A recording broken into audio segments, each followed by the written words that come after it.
business leaders, you're often told to think about work-life balance. But I think that what we really want is work-life happiness. And that's what we're going to talk about today. So 2 questions I always ask in my seminars is, number 1, would you like to be happy? And number 2, well, how much have you actually studied it? Right? So there's often a pretty big disconnect that in our education and even in our business training, we don't really learn a lot about your own well-being. And that's why I do what I do as a speaker and consultant focused on happier work. I'm basically a professional happiness nerd is the title I've been given. Thank you. Yeah.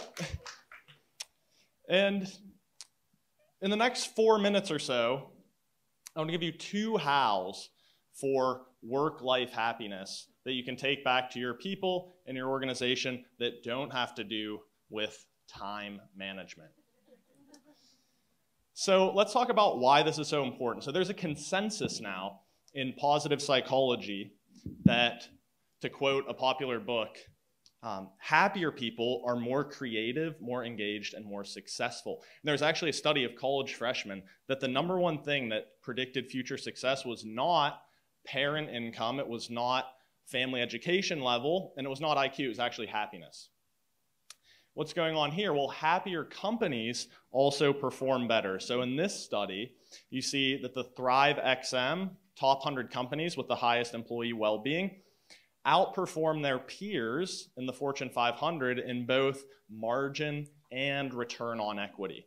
So whether you're thinking about this as individuals or as organizations, it's really happiness that fuels success. So let's talk about requirements. Number 1, how you view problems. Number 2, how you view solutions. Number 3, humor. All right, thank you. All right, this is going to go only downhill from here. So the biggest problem, right? What's the biggest problem? It's often how we relate to our problems. And sometimes I ask, who here likes surprises? No? All right. I was going to say, bullshit. You know, some people say they like surprises, but you really like the surprises you want. Surprises you don't want, you call them problems, right? So just in that example, you can see how it's really our expectation and our attitude that determines if it's a problem or not. So this is much better than positive thinking. It's actually rational thinking. So if you have a problem and there's a solution, why worry?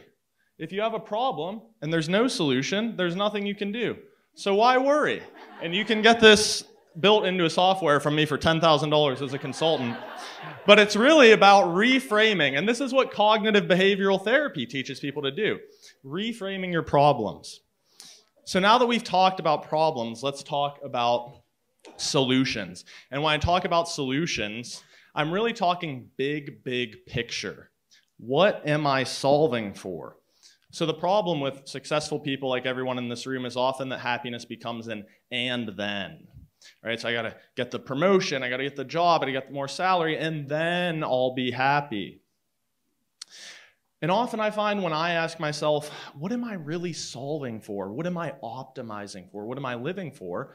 I find that the answer is not happiness. It's efficiency or productivity or success. So I thought, because this is a happiness talk, I'd share the top 5 regrets of the dying. So, and this is important because it goes back to what are we solving for? So, I wish I'd had the courage to live a life true to myself, not the life others expected. I wish I hadn't worked so hard. Oh, some of you are maybe thinking that one.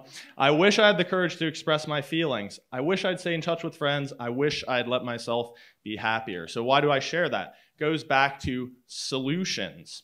What am I solving for? I want you to answer that question for yourself. What am I solving for?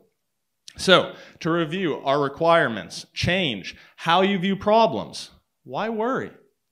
How you view solutions. What am I solving for? And remember that whether you're thinking about this as an individual or as an organization, in either case, if you prioritize work-life happiness, you will be better and you will be more successful. So, some parting life advice.